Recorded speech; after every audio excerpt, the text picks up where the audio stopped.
नमस्कार दोस्तों, आपका स्वागत है।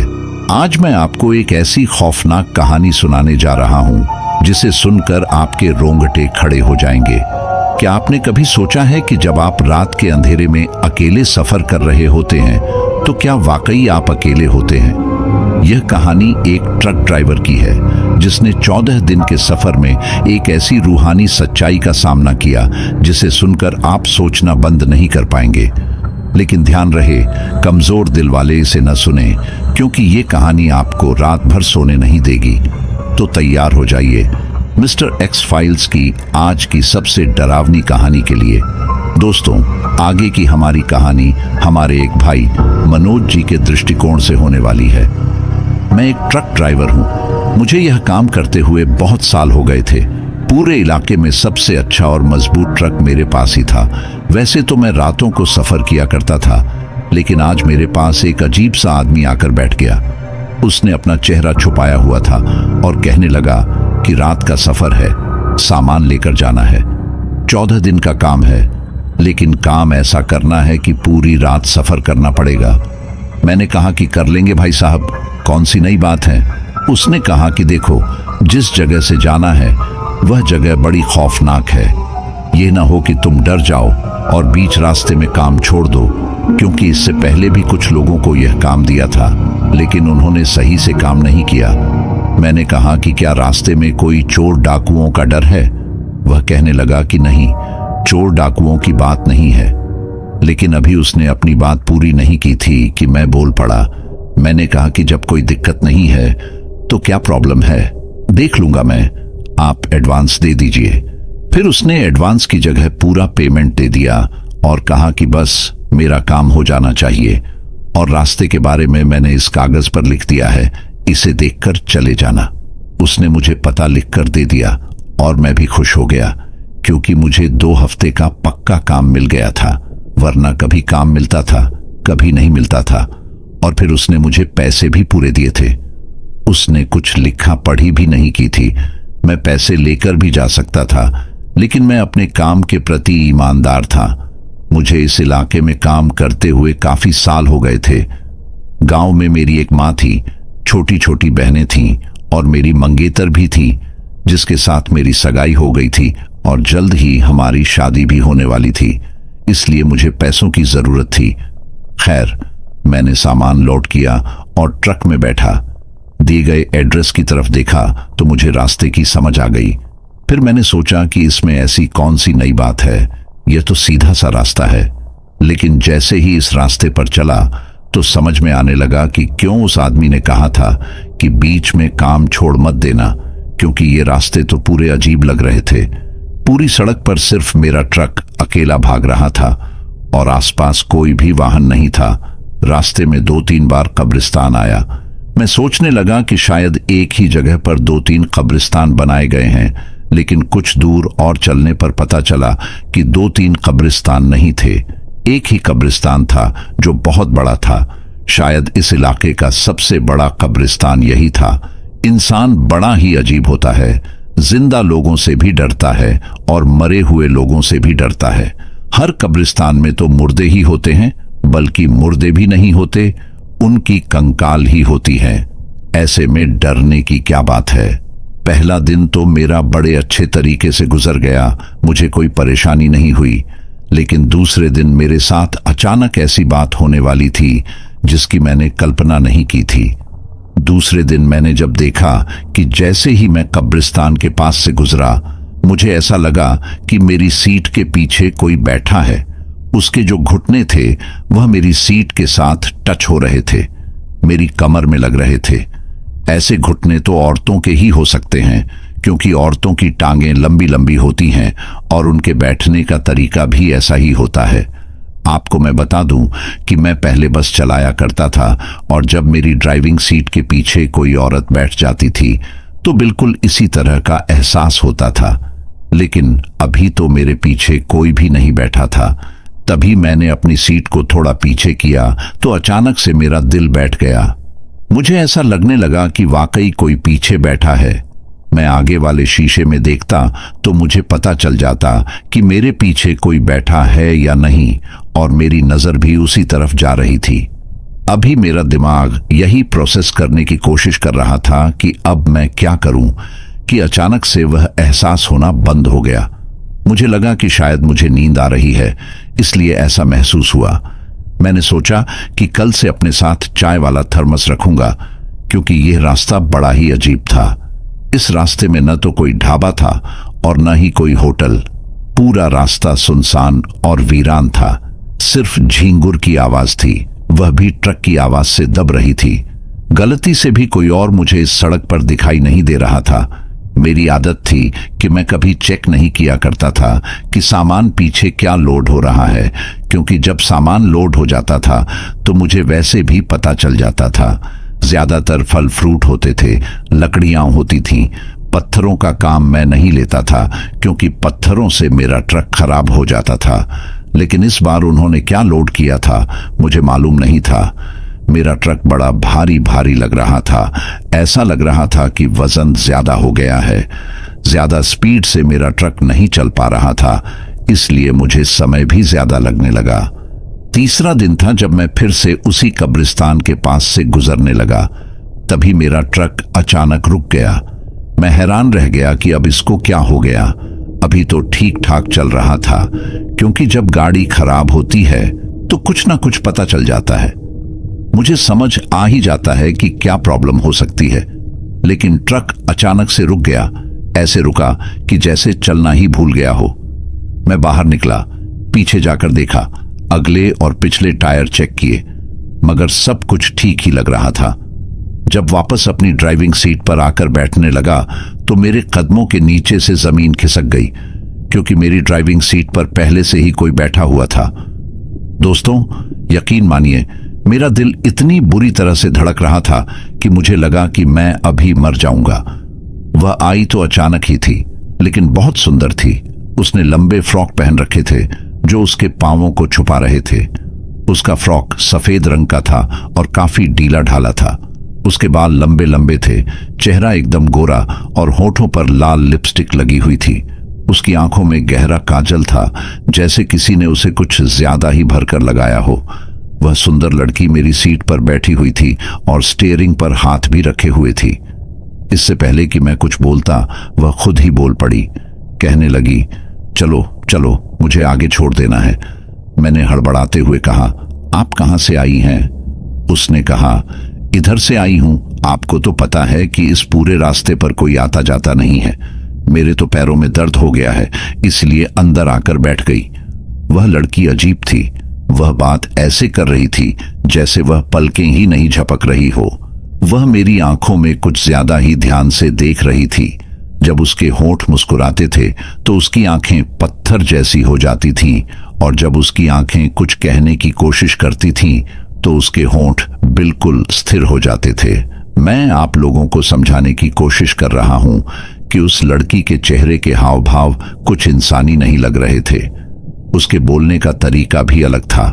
कुछ लोग आंखें ज्यादा हिलाते हैं, कुछ लोग पलकें सीधी झपकाते हैं, मगर वह जिस तरह से आंखें दिखाकर मुझे मुस्कुराते हुए देख रही थी, मामला कुछ अजीब सा लग रहा था। मैंने पूछा, कहीं जाना है तो मैं छोड़ देता हूं, मगर आप उधर नहीं, इधर साइड पर बैठिए। उसने कहा, हाँ ठीक है, जाना तो है मुझे, थोड़ा आगे ही जाना है। मैंने कहा, तो फिर साइड पर बैठ जाइए, और वह साइड पर बैठ गई। मैं अपनी जगह पर बैठ गया। मैंने सोचा, चलो ट्रक स्टार्ट करने की कोशिश करता हूं, मगर जैसे ही मैंने छवि घुमाई, मेरा ट्रक स्टार्ट हो गया। मुझे बड़ा अजीब लगा कि अभी तो मेरा ट्रक खराब था। खैर, मैंने ट्रक आगे बढ़ाया। वह साइड पर बैठी हुई थी, लेकिन उसका मुंह मेरी तरफ था। वह कहने लगी, पहले नहीं देखा आपको यहां। उसके चेहरे जितना अजीब था, बोलने का अंदाज उतना ही नॉर्मल था। शायद इसीलिए मुझे उससे ज्यादा डर नहीं लग रहा था। मैंने कहा, हाँ, 2 हफ्ते का काम मिला है, वहीं करने आया हूं। इसके बाद इन रास्तों से मेरा कोई वास्ता नहीं होगा। आप बताइए, आपको कहां जाना है? उसने कहा, वहीं जाना है जहां सबको जाना है। वैसे मेरा नाम मंजू है, आपका नाम क्या है? मैंने कहा, मेरा नाम मनोज है। उसने कहा, अच्छा, मैं तो आपको अपनी बिरादरी का समझी थी। मैं हंसने लगा। फिर मैंने कहा, कौन सी बिरादरी? बस सब रब के बंदे हैं। उसने कहा, यह जब आप लोग कहते हो कि दुनिया में सब रब के बंदे हैं, तो औरतें भी तो इसी दुनिया में होती हैं ना? या औरतों को आप लोग इंसान ही नहीं समझते, सिर्फ मर्दों को ही समझते हो? मैं उसकी बातों से थोड़ा असमंजस में था, लेकिन फिर मैंने हल्के अंदाज में कहा, नहीं नहीं, ऐसा कुछ नहीं है, मैं तो बस यूं ही बोल रहा था। वैसे तुम बड़ी सजी धजी हो, कहीं किसी शादी से आ रही हो क्या? इस बात पर वह हंसने लगी और उसकी हंसी कुछ अजीब सी थी। उसकी हंसी में एक ठंडापन था, जैसे उसमें जान ना हो। हंसने के बाद उसने कुछ नहीं कहा।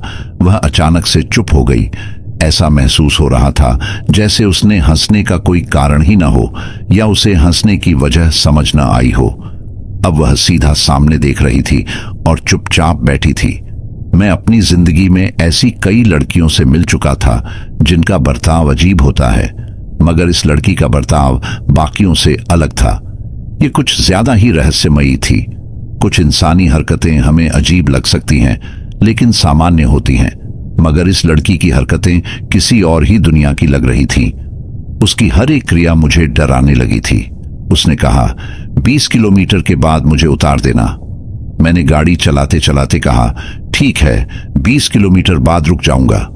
जैसे ही 20 किलोमीटर पूरे हुए, मैंने ट्रक अचानक रोक दिया। मैं साइड के दरवाजे से उतरा और घूमकर दूसरी तरफ गया ताकि उसका दरवाजा खोल दूं। उस तरफ का दरवाजा बाहर से ही खुलता था क्योंकि उसकी लॉकिंग खराब थी। मैंने दरवाजा खोला और कहा, लो जी, आपका हो गया 20 किलोमीटर। लेकिन जैसे ही मैंने दरवाजा खोला, मेरा मुंह खुला का खुला रह गया। ट्रक के अंदर कोई नहीं था। उस वक्त यकीन मानिए, मेरी हालत ऐसी हो गई कि मैं शब्दों में बयां नहीं कर सकता। मेरी रीढ़ की हड्डी में अजीब सी सिहरन दौड़ गई। मेरी सांसें भारी हो गई थीं। मैंने आसपास देखा, मगर कुछ भी नहीं था। वह लड़की जो अभी अभी मेरे साथ बैठी थी, कहीं भी नजर नहीं आ रही थी। मैं अपने चारों ओर देखने लगा, मगर हर तरफ सन्नाटा था। आसपास घने पेड़ और गहरी खामोशी। मुझे समझ नहीं आ रहा था कि वह कहां चली गई। मैं वापस अपने ट्रक में बैठ गया और किसी तरह खुद को शांत करने की कोशिश की। मैंने ट्रक स्टार्ट किया और तेजी से वहां से निकल पड़ा। अब मेरे दिल में एक अजीब सा डर बैठ चुका था। मुझे लगने लगा था कि वह कोई इंसान नहीं, बल्कि कुछ और ही थी। 5 दिन हो चुके थे इस सफर को, और अब मुझे यह काम बिल्कुल नहीं करना था। मैं अपने ट्रक अड्डे पर चाय पी रहा था जब एक दोस्त ने मुझसे पूछा, तू कुछ परेशान लग रहा है, कुछ हुआ है क्या?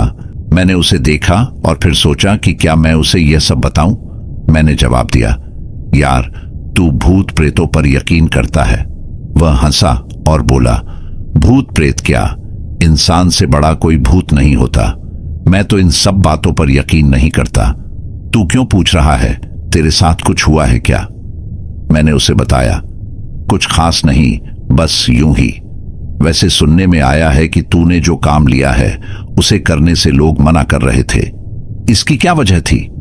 उसने कहा, हाँ, मना कर रहे थे क्योंकि रास्ता खौफनाक है और धीमे धीमे चलना पड़ता है।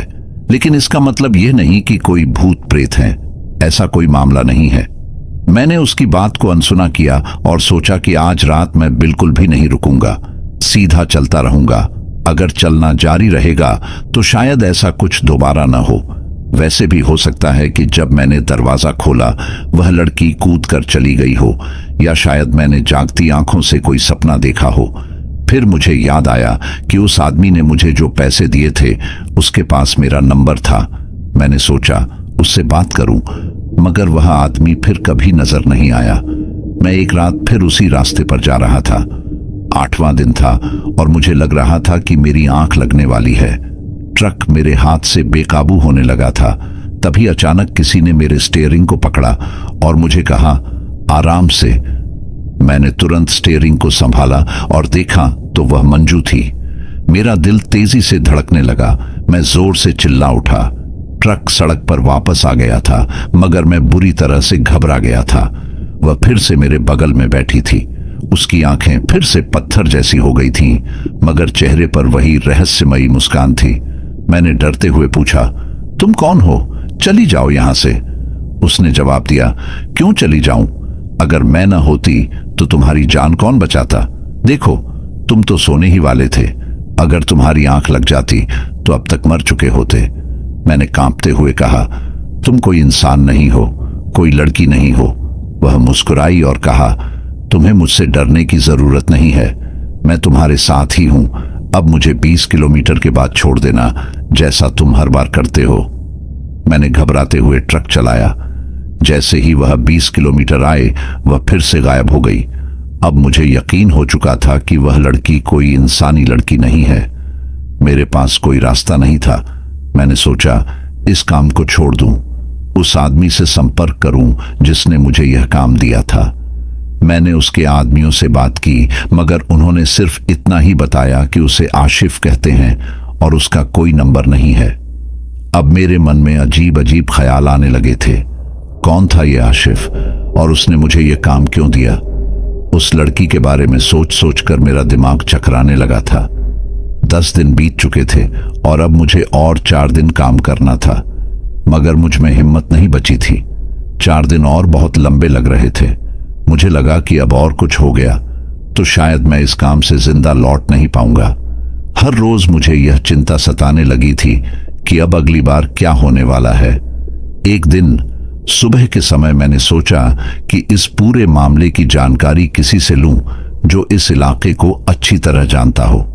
मैंने एक बूढ़े आदमी से पूछा जो यहाँ के रास्तों के बारे में जानता था। मैंने उससे पूछा, बाबा, ये रास्ता और ये कब्रिस्तान इतना बड़ा क्यों है और लोग यहां से गुजरते हुए क्यों डरते हैं? उसने गंभीर होकर जवाब दिया, यह पुराना कब्रिस्तान है, पता नहीं कितने किलोमीटर तक फैला हुआ है। जहां जहां सड़क जाती है वहां वहां कब्रिस्तान भी जाता है। यही कारण है कि रात के समय कोई भी इस सड़क पर नहीं आता। यहां लोगों के साथ कई अजीबोगरीब घटनाएं हो चुकी हैं। किसी को जिन्न नजर आते हैं, किसी को चुड़ैल और कुछ लोगों को एक सुंदर लड़की भी दिखती है। यह सुनकर मेरे होश उड़ गए। मैंने पूछा, लड़की कैसी होती है? उसने कहा, वह लड़की सफेद कपड़े पहने होती है, उसकी आंखें बड़ी और बाल लंबे होते हैं। कई लोगों ने उसे देखा है।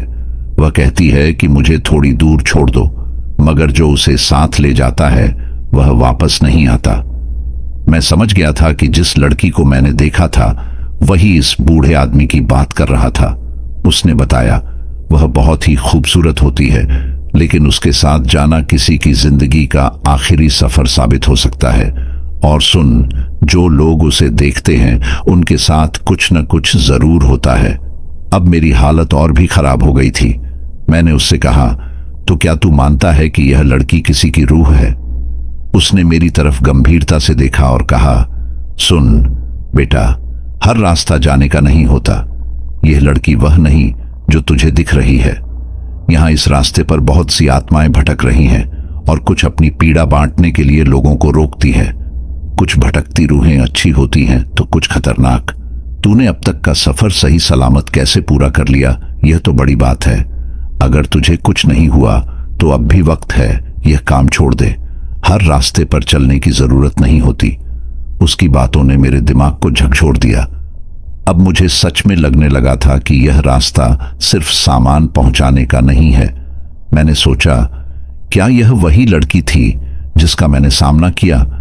क्या वह मुझसे कुछ चाहती है या उसने मुझे अब तक जिंदा क्यों रखा है? क्या यह मेरा आखिरी सफर होगा? अब हर दिन मुझे यह सवाल सताने लगा। जब से मैंने उस लड़की को अपनी गोद में बैठा पाया था, मेरे शरीर में अजीब सी कमजोरी आ गई थी। मेरी टांगों में दर्द बना रहता था। रीढ़ की हड्डी में हर वक्त एक अजीब सी सिहरन होती थी। 10वां दिन बीतने के बाद अगले 2 दिन शांति से गुजरे। मैं खुद को इस खौफनाक अनुभव से उबारने की कोशिश कर रहा था, लेकिन अब 13वां दिन आया और मुझे लगा कि आज फिर कुछ अजीब होने वाला है। उस दिन मेरे ट्रक के अंदर अचानक से वही अजीब सी बदबू आने लगी जिसे मैं पिछले कुछ दिनों से महसूस कर रहा था। मैंने तुरंत समझ लिया कि वह लड़की फिर से आने वाली है। मैंने खुद को तैयार किया। जैसे ही मैं उस रास्ते पर पहुंचा, मैंने अपनी आंखें बंद कर ली, मगर जब मैंने आंखें खोली, वह मेरे सामने बैठी थी। उसकी वही पत्थर जैसी आंखें, लंबा सफेद फ्रॉक और चेहरे पर वही रहस्यमयी मुस्कान। मैं बुरी तरह कांप रहा था। मैंने हिम्मत जुटाकर कहा, तुम कौन हो? तुम मुझसे आखिर क्या चाहती हो? उसने शांत स्वर में कहा, मैं वही हूं जो तुम्हारे साथ बार बार सफर कर रही हूं। मैंने तुम्हें बताया था ना कि मेरी शादी वाले दिन मुझे कुछ लोग यहां से उठाकर ले गए थे। मैंने कहा, लेकिन मैंने तुम्हारा क्या बिगाड़ा है? तुम मुझे क्यों परेशान कर रही हो? उसने गंभीरता से कहा, तुमने कुछ नहीं बिगाड़ा, लेकिन तुम्हारे जैसे लोगों ने मेरा सब कुछ बर्बाद कर दिया था। मेरी शादी थी, मैं बहुत खुश थी, मैंने यही कपड़े पहने थे, लेकिन कुछ लोग मुझे इसी रास्ते से ले गए और मेरे साथ बहुत बुरा किया। मेरी चीखें उस ट्रक की आवाज में दब गई थीं। अब मैं यहां आती हूं लोगों को याद दिलाने की मेरे साथ क्या हुआ था। मैं बस यही चाहती हूं कि लोग यह समझें कि मेरे साथ जो हुआ वह अन्याय था। मैं बुरी तरह डर चुका था। मैंने कहा, देखो, मैं बुरा आदमी नहीं हूं, मेरी भी घर में बहनें हैं, मेरी भी शादी होने वाली है, मुझे छोड़ दो। उसने फिर मुस्कुराते हुए कहा, अरे तुम तो वैसे भी बच गए हो, तुम्हें मुझसे डरने की जरूरत नहीं है। मैंने तुम्हें कोई नुकसान नहीं पहुंचाया है ना? तुम तो 13 दिन से सही सलामत हो। क्या तुमने सोचा है कि क्यों? उसकी बात सुनकर मेरे हाथ पांव ठंडे पड़ गए। मैं समझ नहीं पा रहा था कि यह सब क्या हो रहा है। उसने कहा, तुम अच्छा इंसान हो। मैंने तुम्हें इसलिए कुछ नहीं कहा क्योंकि तुम अलग हो। बाकी सब मुझसे डर गए और उन्हें मैंने अपनी दुनिया में खींच लिया, मगर तुम कुछ और हो। मैंने अपनी आंखें बंद कर ली और भगवान से प्रार्थना की कि वह यहां से चली जाए। जब मैंने अपनी आंखें खोली, वह वहां नहीं थी। अगले दिन मैंने सोचा, अब एक ही दिन बचा है और फिर मैं इस काम को हमेशा के लिए छोड़ दूंगा। मैंने आखिरी दिन का काम किया और फिर वापस अपने गांव आ गया। मेरी मां ने कहा, अब तेरी शादी करनी है। शादी की तैयारियां शुरू हो गईं। मुझे जो पैसे मिले थे मैंने अपनी मां को दे दिए ताकि शादी में उनका उपयोग हो सके। मेरी शादी बड़ी धूमधाम से हुई। शादी की रात थी। मेरी नई दुल्हन मेरे कमरे में बैठी थी। मैं बहुत खुश था क्योंकि अब वह खौफनाक सफर पीछे छूट चुका था। मैंने अपनी दुल्हन का घूंघट उठाया और जैसे ही घूंघट उठाया तो मैंने देखा मेरे सामने कोई और नहीं, वही मंजू बैठी थी। उसने वही सफेद फ्रॉक पहन रखा था। उसने मेरी तरफ देखा और मुस्कुराते हुए कहा, कैसे हो मेरी जान? मेरा दिल धक धक करने लगा। मैंने तुरंत पीछे हटकर अपने दिल पर हाथ रख लिया। वह हंसने लगी और बोली, क्या तुम्हें लगा था कि मैं तुम्हें इतनी आसानी से छोड़ दूंगी? उस वक्त मेरा शरीर कांप रहा था। मैं बेहोश हो गया। जब मेरी आंख खुली तो पता चला कि मैं 3 दिन से बेहोश हूं और बुखार में तप रहा हूं। मेरी मां मुझे एक पीर बाबा के पास ले गई, जिन्होंने मुझे एक ताबीज दिया और कहा, जब तक यह ताबीज तेरे गले में रहेगा तब तक वह चुड़ैल तुझसे दूर रहेगी। वह तुझ पर आशिक हो गई है, लेकिन तुझे कुछ नहीं करेगी। मेरी बीवी माला बहुत खूबसूरत थी। मैंने उसे सब कुछ बता दिया। वह थोड़ी परेशान तो हुई, लेकिन उसने कहा, जब तक मैं तुम्हारे साथ हूं तुम्हें कुछ नहीं होगा। तब से लेकर आज तक मैंने वह ताबीज अपने गले में पहना हुआ है। इस बात को अब 8 साल हो गए हैं। मुझे अब भी कभी कभी लगता है कि वह मंजू मेरे आसपास है। उसकी हंसी कभी कभी मेरे कानों में गूंजती है। मुझे उसकी उपस्थिति का एहसास होता है, लेकिन वह मुझसे दूर रहती है। मेरा वजन अब पहले से काफी कम हो गया है। लोग कहते हैं जब किसी के साथ इस तरह की शैतानी चीजें होती हैं तो उसका वजन घट जाता है। मेरी जिंदगी अब ऐसे ही गुजर रही है और शायद यही मेरा नसीब है। तो दोस्तों, यह थी आज की हमारी खौफनाक कहानी। अगर आपको यह कहानी थोड़ी भी अच्छी लगी हो तो हमारे चैनल को सब्सक्राइब कर लीजिए ताकि आप हमारी अगली कहानियां मिस न करें। मिलता हूं एक नई कहानी के साथ। तब तक अपना और अपनों का ख्याल रखिए।